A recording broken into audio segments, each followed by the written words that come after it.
কুষ্টিয়ার দৌলতপুর পদ্মার ভাঙ্গন কবলিত নদী তীরবর্তী এলাকা ঘুরে দেখা যায় অসময় ও শীত মৌসুমে দৌলতপুরে পদ্মা নদীর ভাঙ্গন তীব্র আকার ধারণ করেছে। এই পোড়কা হাটখোলা ভাঙ্গন গ্রামের নদী ভাঙ্গনে আমাদের স্কুল কলেজ মাদ্রাসা সব নদী ভাঙ্গনে বিলীন হয়ে যাচ্ছে স্যার। আমাদের পদ্মা নদীর যে অবস্থা দুর্যোগ, আমাদের ভেটি মাটি সব হয়রান হয়ে যাবে। আমাদের গরু বাছুর পোশাক আশাক আর কোনো দৌড় নাই, মাঠ দেখেন বিলীন হচ্ছে, আমাদের ভেটি মাটি সব হয়রান হয়ে যাবে। আমাদের রক্ষা করেন। নদী ভাঙ্গনের কারণ হিসেবে প্রভাবশালী মহলের পদ্মা নদী থেকে অপরিকল্পিতভাবে বালি উত্তোলনের ফলে নদী ভাঙ্গন ভয়াবহ রূপ নিয়েছে বলে জানা যায়। বসতবাড়ি আর অল্প কিছুক্ষণ যার পরে বসতবাড়ি এবং এই বেড়িবাঁধ ভাঙলে খুলনা বিভাগ পর্যন্ত এই নদীর বন্যার পানিতে প্লাবন হয়ে যাবে। এই কারণে এই দেশের বিভিন্ন জায়গার মানুষও ক্ষতিগ্রস্ত হয়ে যাবে। আমাদের দাবি অতি সগ্গর তারা যত তাড়াতাড়ি পারে এই নদীর কিনারা দিয়ে রায়টা টু ফিলিমনগর এইটুকের ভিতর দিয়ে যত তাড়াতাড়ি ব্লক দিয়ে এই জায়গাটা বাঁধিয়ে দিবি তত আমাদের ভালো হইবে। মরিচা ইউনিয়নের মাঝদিয়ার কোলদিয়ার গ্রাম থেকে ভুরকা হাটখোলা পাড়া গ্রাম পর্যন্ত প্রায় 5 কিলোমিটার এলাকা জুড়ে নদী ভাঙ্গনে প্রতিদিন নদীর গর্ভে বিলীন হয়ে যাচ্ছে ফসলি জমি সহ বিভিন্ন স্থাপনা। নদী যেভাবে ভাঙছে, নদী প্রতিরোধের আমরা এই নদী প্রতিরোধ ব্যবস্থা চাই বা ভাঙনের ব্যবস্থা চাই এই অন্ধ্রপ্রদেশ সরকারের কাছে। আমাদের নদী ভুরকা হাটখোলাটু ভুরকা পর্যন্ত যেভাবে নদী ভাঙছে বা জমি জায়গা যেভাবে ভেঙে নেমে যাচ্ছে, আমাদের এলাকা ভেঙে নেমে যাবে। আমাদের মসজিদ মাদ্রাসা এগুলো সব আমাদের নদী গর্ভে বিলীন হয়ে যাবে। এর আমরা একটা স্থায়ী ব্যবস্থা চাই। নদী ভাঙ্গনে ফসলি জমি হারিয়ে অনেকেই নিঃস্ব হয়ে পড়েছেন। গত কয়েক সপ্তাহে বিভিন্ন ধরনের উঠতি ফসল সহ কয়েক হাজার বিঘা জমি নদীর গর্ভে বিলীন হয়েছে। হুমকির মুখে রয়েছে রায়টা মহিষকুণ্ডী বন্যা নিয়ন্ত্রণ বাঁধ।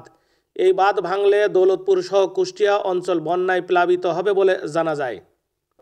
আমাদের এই পদ্মা নদীতে বিরাট একটা মাঠ ছিল নদীর পাশে, সেই মাঠটা ভেঙে আজ গ্রামের ভিতর ঢুকে পড়েছে।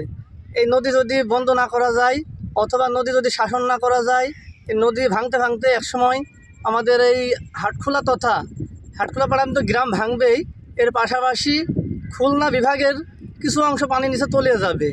এই নদীর যদি স্থায়ী একটা বাঁধ না করা যায় তাহলে এই বাঁধ না থাকার কারণে যেটা পূর্বে বিভিন্ন জায়গায় হয়েছে ঠিক এমনই এই অবস্থা আমাদের এলাকায় হবে।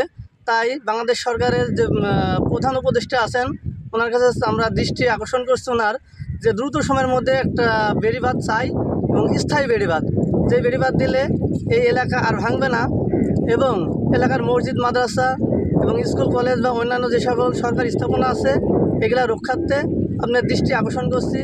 তাই আপনি দ্রুত সময়ের মধ্যে আমাদের এই নদী ভাঙনের রোধ করার জন্যে একটা স্থায়ী বেড়িবাঁধের ব্যবস্থা করবেন, এটা কামনা করছি।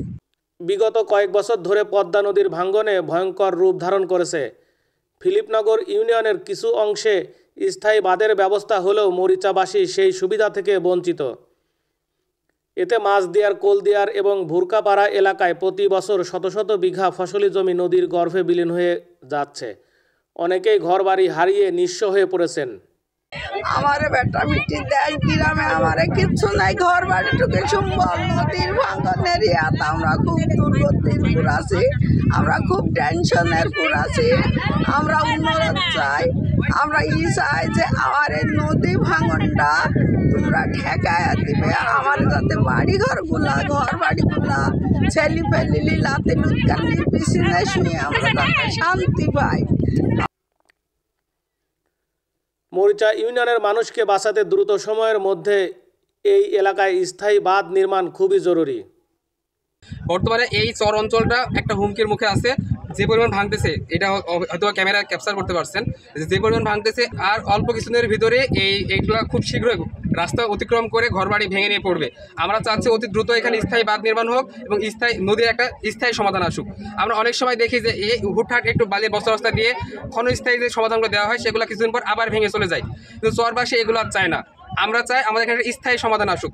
বারবার যে চরের সাথে যে বৈষম্যগুলো হয়, চরকে যে উন্নয়নের ছোঁয়া আসে না, আমরা চাই এবার পুরো বাংলাদেশ যেহেতু সংস্কার হচ্ছে, এখানে আমাদের কাজকর্মগুলো এমনভাবে হোক যেন পুরো বাংলাদেশ সমান অধিকার পায়, চরের মানুষ যেন তাদের অধিকার আদায় করতে পারে। আমরা আমাদের অধিকার আদায় না করে আমরা এবার আমাদের আন্দোলন থামাবো না। যদি না হয় আমরা এর থেকে অনেক কঠোর কর্মসূচি দিব এবং আমরা আমাদের আন্দোলন চালিয়ে যাব। গোলাবাড়ি থেকে রায়টা পাথরঘাটা পর্যন্ত স্থায়ী বাঁধ ও নদী ভাঙ্গন রোধে পদক্ষেপ গ্রহণের জন্য অন্তর্বর্তীকালীন সরকারের প্রধান উপদেষ্টার দৃষ্টি আকর্ষণ সহ সংশ্লিষ্ট উপদেষ্টার মাধ্যমে দ্রুত স্থায়ী বাঁধ নির্মাণ করবেন বলে বৈষম্য বিরোধী ছাত্র আন্দোলনের নেতারা আশা দিয়েছেন। আসলে আমরা 5ই আগস্ট হাজারো শহীদ ভাইদের আত্মত্যাগের মাধ্যমে আমরা বাংলাদেশ স্বাধীন করেছি। আমাদের মূল লক্ষ্য উদ্দেশ্য ছিল আমরা বৈষম্য দূর করব। আমরা ছাত্র জনতা মাঠে নেমেছিলাম, কিন্তু এখন এসে দেখছি ছাত্র জনতাকে মুক্ত করার জন্য বৈষম্য বিরোধীতে নেতৃত্ব দিয়েছি, হাজার হাজার ভাইরা রক্ত দিয়েছি, জীবন দিয়েছে। এখন আমি আমার গ্রামে এসে দেখি যে আমরাই বৈষম্যর বড় শিকার। আমরা চরবাসী আমরা সঠিক সুবিধা পাচ্ছি না। আমাদের শত শত গ্রাম, আমাদের যে শেষ সম্বলটুকু ছিল বেঁচে থাকার বসতভিটা, সেটুকু নদীতে বিলীন হয়ে যাচ্ছে। আমরা অন্তর্বর্তীকালীন সরকার এবং পানি উন্নয়ন বোর্ড এবং আমাদের ছাত্র জনতারা কেন্দ্রে আছে, তাদের কাছে আমাদের আকুল আবেদন, আমাদের এই নদী ভাঙ্গনের স্থায়ী বাঁধের ব্যবস্থা করে, বিশেষ করে আমাদের মরিচা ইউনিয়ন, ফিলিপনগর ইউনিয়ন, মাঝদার, কোলদার, ভুরকাপাড়া এই কয়েকটা অঞ্চলে আমাদের অনেক শত শত বিঘা জমি ভেঙে নদী গর্ভে চলে যাচ্ছে। আমরা এর একটা স্থায়ী বাঁধ চাই এবং পরে আমরা সঠিক সমাধান চাই। আমরা এর দ্রুত সমাধান চাচ্ছি এবং কর্তৃপক্ষের দৃষ্টি আকর্ষণ করছি। যদি আমাদের এই দাবি না মেনে নেওয়া হয়, আমরা পুরো মরিচা ইউনিয়নবাসী, ফিলিপনগর ইউনিয়নবাসী, আপামর চর ইউনিয়নবাসীগুলো আমরা কঠোর আন্দোলনে নামবো এবং আমরা আমাদের দাবি আদায় করে ছাড়বো ইনশাল্লাহ। স্থায়ী বাঁধ নির্মাণ করে নদী ভাঙ্গনে রোধ করার আশ্বাস দিলেন জেলা পানি উন্নয়ন বোর্ডের নির্বাহী প্রকৌশলী।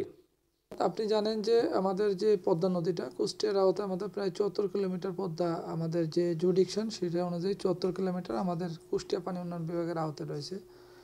ইতিমধ্যে দৌলতপুর এলাকার কিছু কিছু অংশে ভাঙতেছে এবং শুধু দৌলতপুরে না, অন্যান্য জায়গায় ব্যাপক ভাঙন নিচ্ছে। তো আমরা যেসব জায়গায় খুব ভালনারেবল পয়েন্ট সেগুলোতে আমরা তাৎক্ষণিক জরুরি আপৎকালীন কাজের মাধ্যমে সেগুলো কিছু টেক ওভার করার জন্য কাজ চলমান আছে। এছাড়া আমাদের যে দৌলতপুরের পুরো স্রোতটা আমাদের একেবারে রাইট সাইডে চলে আসছে। আপনি জানেন দৌলতপুরে উদয়নগর এবং হাটকোলাপাড়া, ব্রোকাপাড়া এগুলো ব্যাপক ভাঙন আছে। তো এইসব জায়গাগুলোতে আমাদের একটা IWM কর্তৃক ফিজিবিলিটি স্টাডি কাজ চলমান, যেটা পাবনা PRDB প্রকল্পের আওতায় চলমান রয়েছে।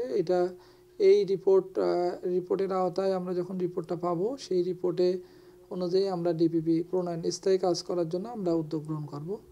তো আমরা আশা করি দ্রুত ভিত্তিতে আমরা হয়তো রিপোর্টটা পেলে আমরা এই বিষয়ে প্রয়োজনীয় ব্যবস্থা গ্রহণ করব।